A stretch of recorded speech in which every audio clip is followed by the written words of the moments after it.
At age 18, I had to make a difficult decision. Should I follow in my mom's footsteps and try to become a scientist, or marry my handsome but extremely insecure boyfriend? Well, as you will find out, I made the wrong choice. But maybe you can learn from my mistake. Ever since I was young, my mom was my biggest role model. I used to watch her at home working on complicated science problems for her laboratory. I wanted to impress her and used to lie down next to her, reading the most challenging books I could find, like Nietzsche's Beyond Good and Evil. Then later, while at dinner, I'd summarize the books to her. It's fair to say that I've inherited my mom's passion for science.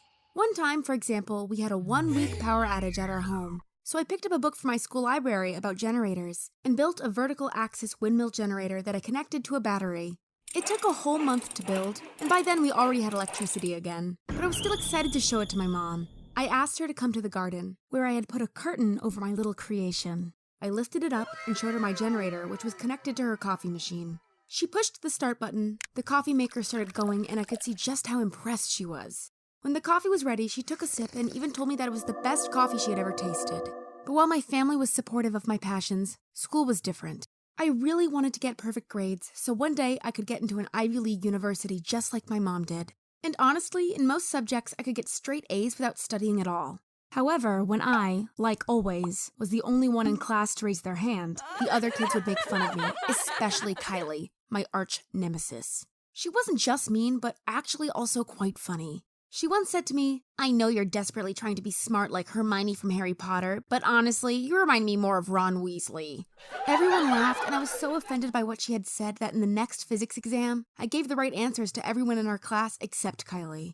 This was my revenge, and she actually ended up with a D, while everyone else got an A or B.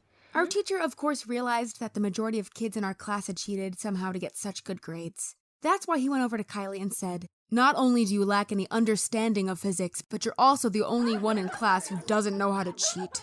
Everyone laughed at her, but it turns out that it's rarely a good idea to attack someone more popular or powerful than you. Because now Kylie hated me more than ever. That same day in PE class, we were supposed to play tag, and Kylie was it and supposed to chase the rest of us. Like the other girls, I ran yelling and laughing, but when Kylie came close to me, she stopped, looked at me and said, "You do understand that no one likes you, right?" Ouch, she'd hit my weak spot. It really hurt to be singled out again. Luckily, I did have one friend in my year. We normally met up on Fridays to watch a movie or do a picnic. But one time she told me, "I can't today. I have to get ready for the big school party." "Didn't you get invited?" "No." "Oh, well, don't worry about it. You're just easily forgotten." I guess she thought that saying "you are easily forgotten" was a nicer way of saying nobody likes you, but it still hurts so much. And apparently she made lots of new friends on that party because afterward my only friend never wanted to hang out with me again. The final straw must have been when my music teacher asked me to sing in front of her class. I told him I'd prefer not to do it because I was shy, but he told me I'd get a bad grade if I didn't. So I went in front of the class and started singing. I didn't think it was that bad, but the teacher immediately screwed up his face in pain and held his hands over his ears. That's why all my classmates burst out laughing at me. Now, I know the teacher just wanted to make a joke, and maybe if I hadn't been so insecure, it would have been fine, but he destroyed the last bit of confidence I had left. After that, I never raised my arm in class again. I was so unhappy that I finally ended up transferring to a new school to have a new start. And it worked. When I arrived, the only free chair was in the last row next to a really good-looking boy called Miguel. I sat down next to him, and he immediately started telling me how much he hated math. I responded, "Actually, I like math. There is no better feeling than solving a hard math problem." To which he said, "Wow, I just met you, and I already don't like you." At this point of my life, I was so insecure that his words instantly made me cry. However, he didn't mean to hurt me, so he added, "Don't worry, I was just joking. Why don't you come by my house today? I just got an electric guitar." Wow, was this my lucky day? A pretty guy wanted to spend time with me? I accepted his invitation, and later that day, we hung out in his room. For the first 20 minutes, Miguel tried to put the cable into the right plug, but failed. Did I mention he wasn't that smart? When I gave him a suggestion, he responded, "Stop ordering me around, I know what I'm doing." Wow, he was so insecure. And then I learned why. He called his dad to his room and told him, "Dad, that guitar you bought me doesn't work, it's broken." "Did you turn on the speakers?" Miguel turned completely red, realizing he had forgotten to turn the speakers on.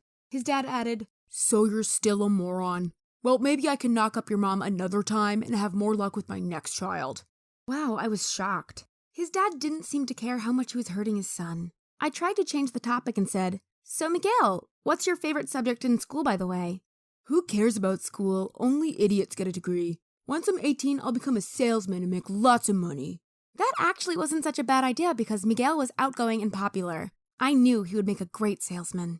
However, I disagreed that getting a degree was useless, so I told him, I really like school and I hope to get a PhD one day in chemistry. I always get straight A's, often without even studying. Really? I could see how impressed he was and realized that me being smarter than him was what could make me interesting to him. Subconsciously, he probably knew he wasn't smart enough to be good in school, but having a brilliant girlfriend could be some kind of substitute. So even though he was much better looking than me, we started dating. And after each exam, I showed him my grade to impress him and show I wasn't such a bad catch after all. That was a mistake, though. I misjudged just how insecure he was about his intelligence, because a few weeks later, he was so fed up with my constant bragging that he said it was over between us. He didn't want to date a nerd like me anymore, and I immediately started crying. He added, "No guy wants to date a girl that always tries to outdo him." I realized I'd made a mistake by showing off with my grades so much, so I apologized and promised to become a better girlfriend. He ended up giving me another chance, and I still can't believe what I did next just for him. I started getting bad grades in school on purpose. You see, Miguel was a quite family-oriented guy. He often told me about wanting to have loads of children, so I didn't mind if he wanted me to be his housewife and become a mother. I actually liked the idea. The only one not happy with my decision to basically throw away my academic career was my mom. I was 18 and she couldn't understand why I didn't go to college. "So, what will you do instead?" she asked. Miguel and I will save some money, get married, and have children as soon as possible, and as many as we can. "But you're only 18. Why not have children after college?" I was too embarrassed to tell her the truth, that Miguel simply didn't want me to go to college and that I was afraid of losing him. So I lied to my mom and said, I just really prefer to become a mother and have a family. Mom ended up respecting my decision. And when Miguel got his first job soon after, we moved into our own apartment.